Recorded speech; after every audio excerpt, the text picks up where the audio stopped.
నమస్కారం అండి. అంతర్యామిలో ఈరోజు అంశం విజయ రహస్యం.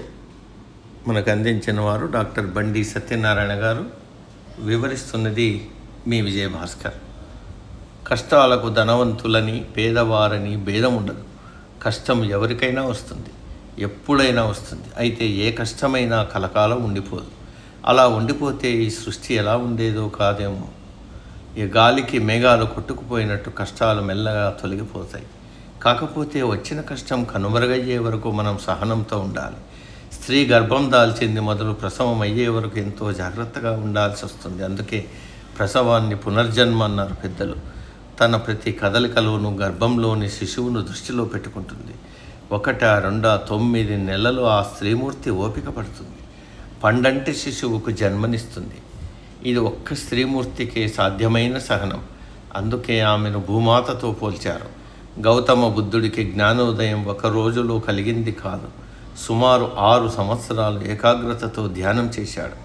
నిద్రాహారాలు మానేసి కఠోర ధ్యానంలో మునిగిపోయాడు. కందమూలాలు, తృణధాన్యాలే అప్పుడు ఆయన ఆహారం. ఒక్కోసారి గుప్పెడు నువ్వు గింజలతో సరిపెట్టుకున్నాడు. అపారమైన సహనంతో ధ్యానం కొనసాగించాడు. చివరికి జ్ఞానోదయం పొంది లోకానికి వెలుగును పంచాడు. 27 ఏళ్ళు డి గ్రేడ్ జైలు జీవితం అనుభవించడం అంటే మాటలు కాదు. ఆ తరగతి జైళ్లలో తక్కువ ఆహారం, అరకొర దుస్తులు, ఇరుకు గది మాత్రమే ఇస్తారు.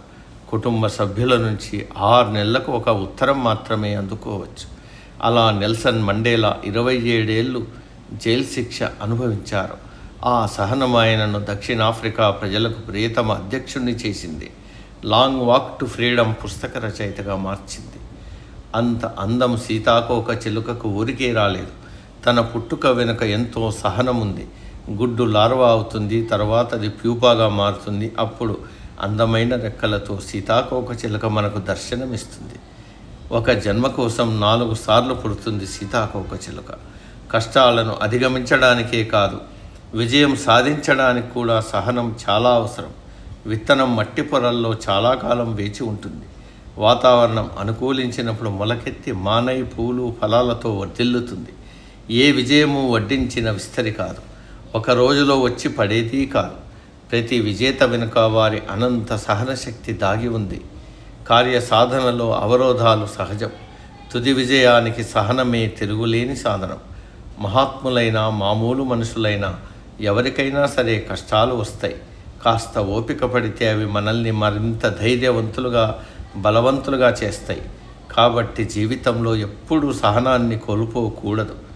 దాన్ని విజయానికి చోదక శక్తిగా మలుచుకోవాలి.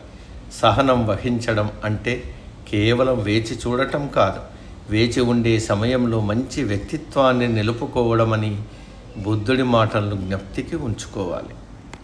సమాప్తం. సర్వే జన సుఖినో భవంతు.